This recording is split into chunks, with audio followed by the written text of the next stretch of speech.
Good day, everyone. My name is Peter Scanes, and I'm going to be speaking to you about how ICOLL form and function affects the ecology and response to climate change.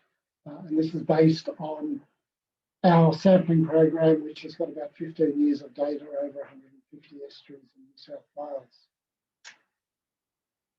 Very briefly, the format of the talk is going to be a brief description of our sampling method and the way we categorise the different types of estuaries.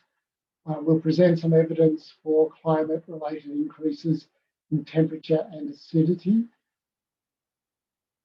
in the estuaries and why that's exacerbated in ICOLLs.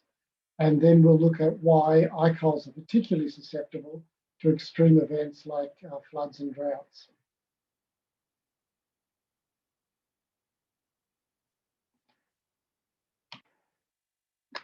The sampling program is based here in the state of New South Wales, and it covers about 1,100 kilometres of coastline. The data that I'll be talking about today are our temperature, pH and salinity data collected over 12 years between 2007 and 2019. It covers about 166 estuaries, and we've got 6,200 observations in this data set. The data are collected in a variety of ways. In the most shallow systems, we use a water quality meter on the end of a stick. In our shallower, smaller systems that we can't get boats into, we sample from canoes. And in our deeper systems, we sample from boats.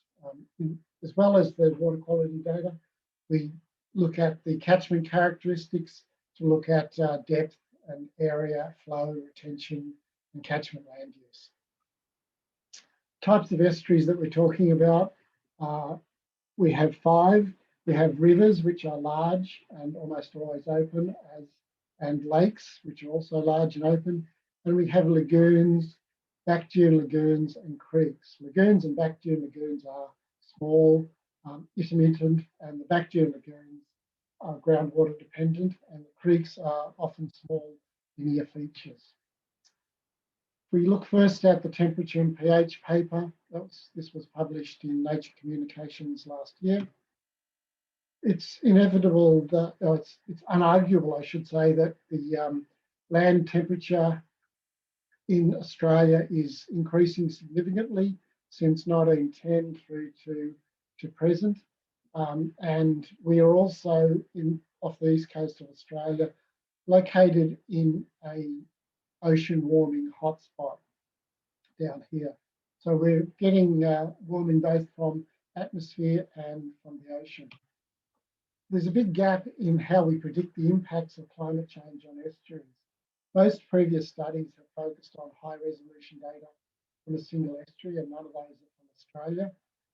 And so we are seeing modelled predictions for both the land and the water, but nothing for the actual estuaries.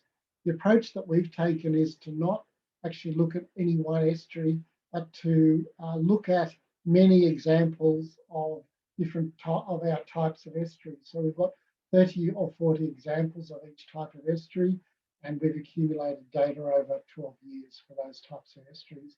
And that data is all pulled together to look at average trends, average changes over time by types of estuary. We look first at the temperature data. We use linear models to determine the significant change and rates of change for each type of estuary. And you can see in these examples, we see positive changes over time, over 12 years of this study, leading to increases of up to 6.765 degrees in the lagoons.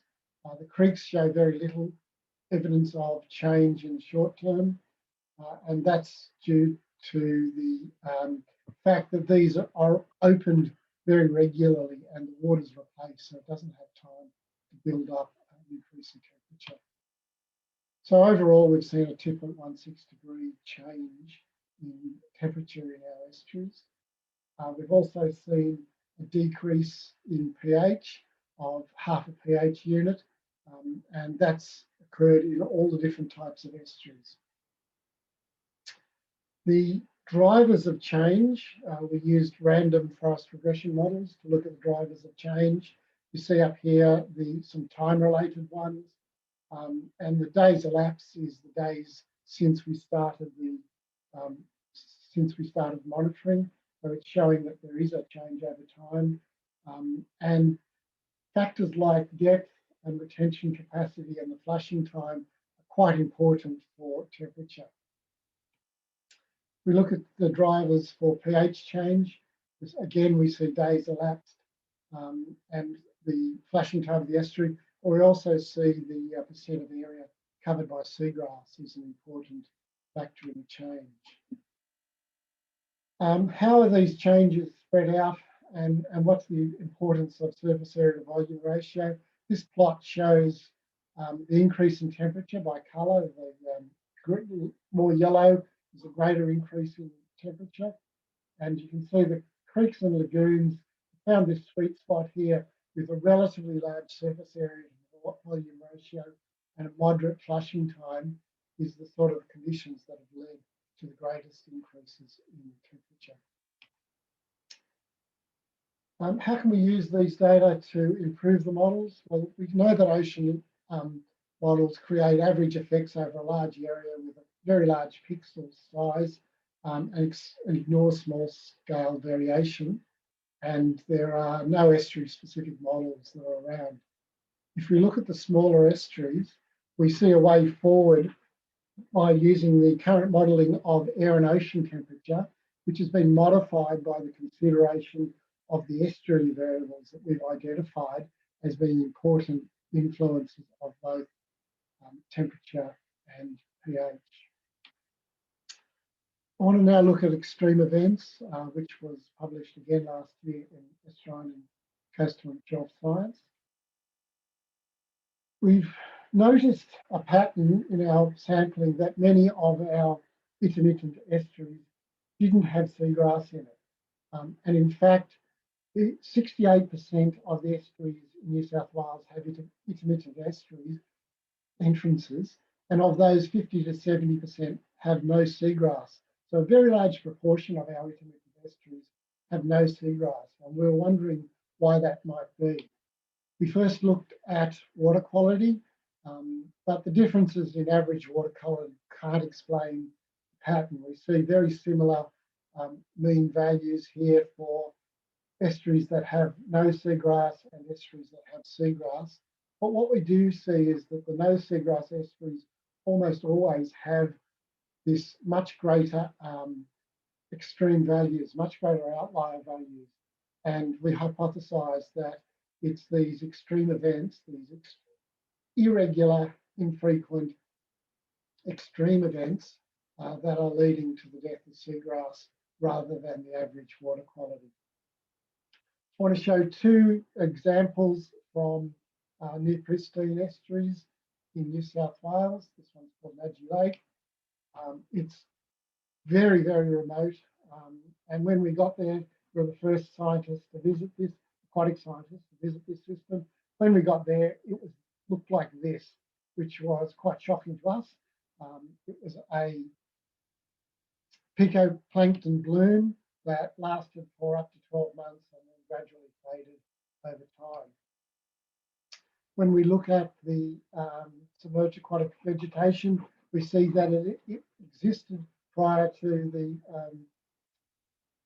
algal bloom, but it was absent for about 8 years before it started to recolonise. Another system, Doris Lake, had extensive seagrass through its entrance system, and this seagrass has been persistent since the 1970s. In 2010, in the same drought that occurred down in Magi Lake, we saw this loss of water leading to the death of the seagrass, which you can see here in white. And we explored the entire system underwater, and there was no living seagrass in this entire lake system. We did start to see, however, that it started to recover in 2014 and gradually moved through the entrance system. So we have a conceptual model here which shows that in times of drought, The water levels drop, it exposes the macrophytes.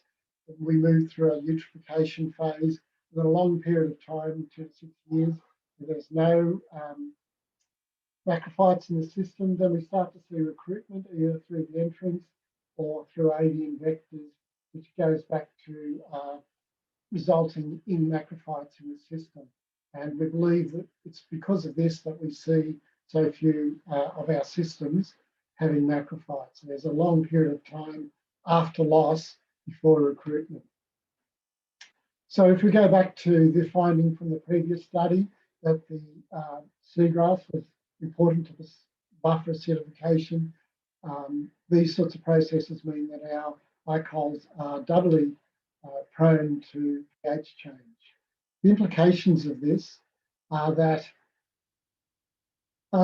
in our estuaries, estuary temperatures and acidification are increasing, and this has implications for the ecology of our estuaries. That seagrass mediates these pH decreases, but climate change is predicted to result in more extreme events, which increases the risk to submerged aquatic vegetation.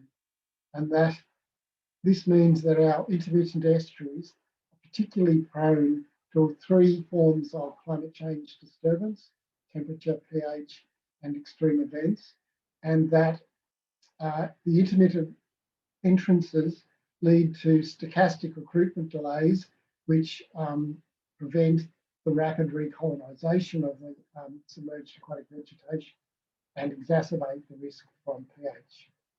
Thank you very much.